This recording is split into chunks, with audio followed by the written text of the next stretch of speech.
Tapi kan di Indonesia like sometimes banyak orang susah ngomong because apapun orang bicara pasti orang lihat negatifnya, nggak mau lihat positifnya. Indonesia apalagi kalau sifatnya kritik ya. Ya nggak suka dikritik, tapi mereka nomor satu mau kritik orang.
Hari ini lagi capek-capek di lapangan Aldiron pagi-pagi ya.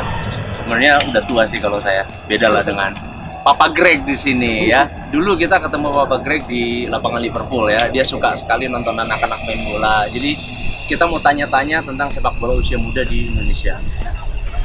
Papa Greg, kamu kan sudah lama di Indonesia. We can talk in English dan bahasa later, ada subtitlenya kalau nanti dibahas Inggris. Ini permasalahan umum di Indonesia hampir seluruh daerah. Ketika mereka sudah 14 tahun, mereka sudah cenderung malas latihan. Sementara kalau ditanya, apa cita-cita kamu? Saya ingin jadi pemain timnas, saya ingin jadi Ronaldo, Messi, Bambang Pamungkas, Greg Gokolo berikutnya dan lain-lain. Tapi begitu datang ke latihan, mereka malas karena sekarang sudah banyak sekali godaannya dari gadget, rokok, minuman, keluar malam, balapan motor. Itu yang terjadi di Indonesia. Advice-nya dari Greg untuk anak-anak usia muda bagaimana? Emang buat jadi pemain bola yang hebat butuh banyak komitmen ya. Apalagi kalau di usia muda, apapun kita bangun di usia muda akan bawa kita jauh. Kalau kita misalnya contohnya waktu aku masih 15 tahun, 14 tahun, aku nggak tahu yang namanya gadget ya. Aku nggak main. Aku fokus, setiap aku lihat TV aku main kompol. Jadi pemain aku suka, aku lihat cara dia main, cara dia gerak. Terus habis itu aku pergi ke lapangan, aku praktekkan itu. Jadi membuat itu menjadi inspirasi ya? Ya, itu jadi motivasi aku. Kalau aku lihat di Indonesia pemain raw talent ya. Kalau kita bicara raw talent, lahir dengan kemampuan jadi pemain bola hebat, mungkin ada banyak sekali, sangat-sangat banyak. Tapi mereka manja, manja dengan mungkin dia berhasil dari keluarga yang punya dulu, orang tuanya udah bisa kasih. Kalau lihat di sepak bola Indonesia itu seperti orang miskin, orang butuh duit. Mereka lihatnya, oke aku butuh duit, aku jadi pemain bola. Itu beda sama di luar. Di luar main bola karena hobi.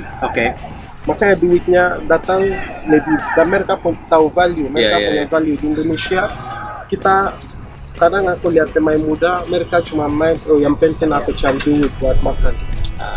Sayangnya begitu ya. Kalau pemain udah cukup dapat duit buat makan, mereka udah puas. Mereka malas, mereka udah mikir cukup, itu beda. So uang makan nggak cukup, kamu harus mimpi, aku mau main bola, aku mau punya mobil mewah, punya rumah mewah, harus punya pesawat pribadi. Hidup begitu kan butuh duit. Betul.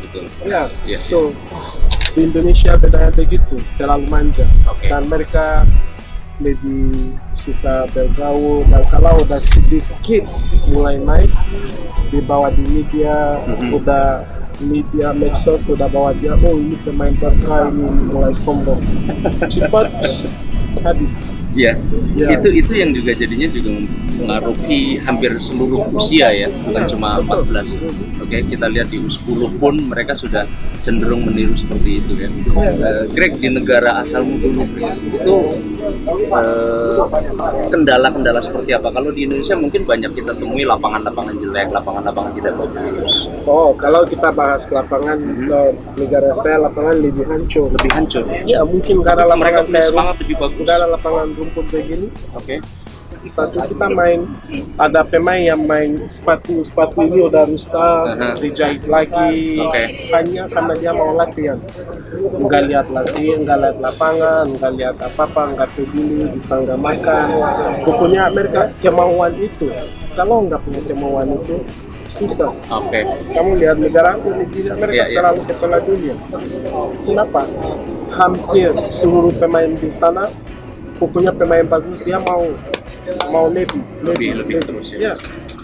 Bahkan pemain yang average di sana nggak ada kesempatan ke timnas.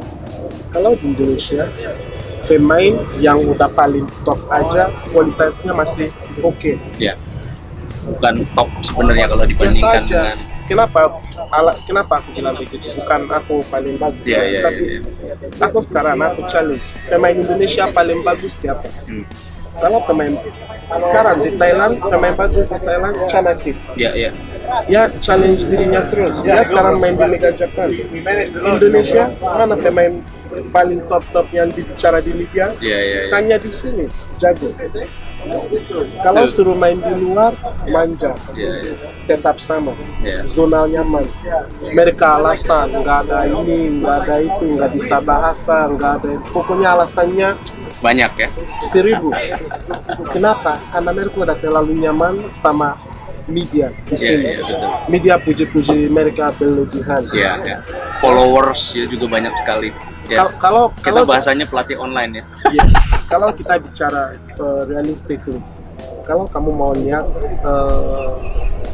apa yang orang lakukan di lapangan, nggak bisa dari media. Karena aku di media pun aku lihat pemain yang nggak bisa, yang belum ciptakan, belum buat apapun. Tapi followers, boom. So, dan mereka sudah zaman aku, let's say 2011 ke bawah, kamu main bola harus main 80%, didukung 20% media. Sekarang kamu main 20%, gaya kamu 80%, kamu udah top. Benar. So itu like nggak sinkron. Aku nggak pengen lihat orang followersnya biar tahu dia pemain bagus. Aku tetap punya judgement aku sendiri.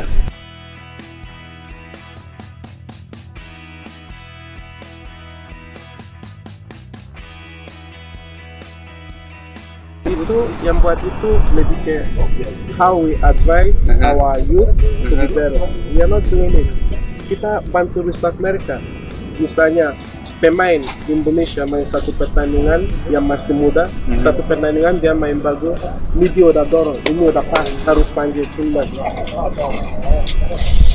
Karena dipaksa begitu, pelatih timnas pun baca media. Dia lihat, oh oke, aku harus ikut jurnalis.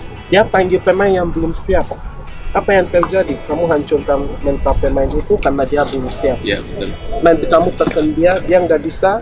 Media itu pun yang hancur dia. Very unfortunate ya. It's bad. Tapi kan di Indonesia, like sometimes banyak orang susah ngomong because apapun orang bicara pasti orang lihat negatifnya, nggak mau lihat positif. Indonesia apalagi kalau sifatnya kritik ya. Nggak suka dikritik, tapi mereka nomor satu mau kritik orang. Paham?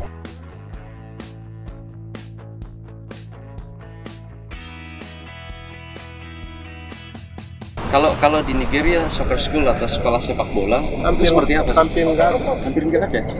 Di sana waktu aku masih ada di sana aku nggak pernah tahu yang namanya soccer school ada. Yang kita main hanya kayak lise di kita punya lapangan.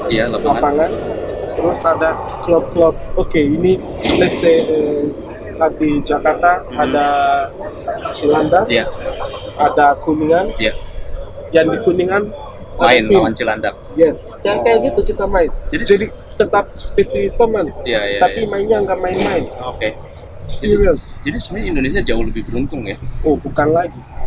Indonesia kalau like Nigeria punya 50% apa yang Indonesia punya di sepak bola, kita udah juara Piala Dunia.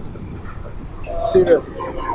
Karena makanya aku kadang lihat, aku kasihan sebenarnya. Terus kenapa? Ditaruh rampun orang di PSSI nggak ada yang mengikuti bola. Mereka cuma di situ buat mikir urusan mereka sendiri. Aku bingung itu yang paling pusing. Kita mau bahas bola, kamu harus punya manajemen dan orang yang mengerti bola. Bukan orang yang cuma datang mau followersnya ikut naik juga. Jadi orang nggak fokus ke apa yang the main point, you know. The main point is to improve Indonesian football. Not to datang and then setiap saat ada di media bicara eksis, followersnya 2 miliar. Who cares? Yes, totally agree with that. You have to have people who have this passion, who understand football. For you to make it, you need to be. Kalau mau sukses apalagi di level timnas atau usia muda, ada 3 aspek yang kita harus tahu. 1, passion. Itu nggak ada di Indonesia. Passion, kemauan. These three nggak ada. Kalau lihat dari cara kita dorong pemain, udah salah. Sekarang kita bawa pemain yang berkah, kita nggak mau kasih dia arah yang baik atau pelan-pelan. Kita langsung tekan dia. Kalau dia jatuh, dia nggak susah bangkit. Betul. Iya kan? Sama beda. Aku waktu main di Thailand, aku main sama Chanatif. Waktu itu dia masih umur 18. Dia naik dari divisi. Bukan divisi. Klub punya tim B. Dia naik dari tim B. Tapi begitu dia naik, dia seperti anaknya, semua pemain merindungin dia. Bebas, kasih dia bebas, kasih motivasi. Ya, dia lakukan, apa dia mau. Bukan malah junior senior ya? Udah ada di sini. Semua pemain junior takut sama senior ya? Pasti buat dia dan pemain junior pun lihat pemain senior udah takut. Iya kan? Tapi kalau lihat cewek nggak takut. So, at the end itu semua kembali ke mental dan kemauan. Kalau PSSI mulai dari organisasi, kalau mereka mau, ini bisa.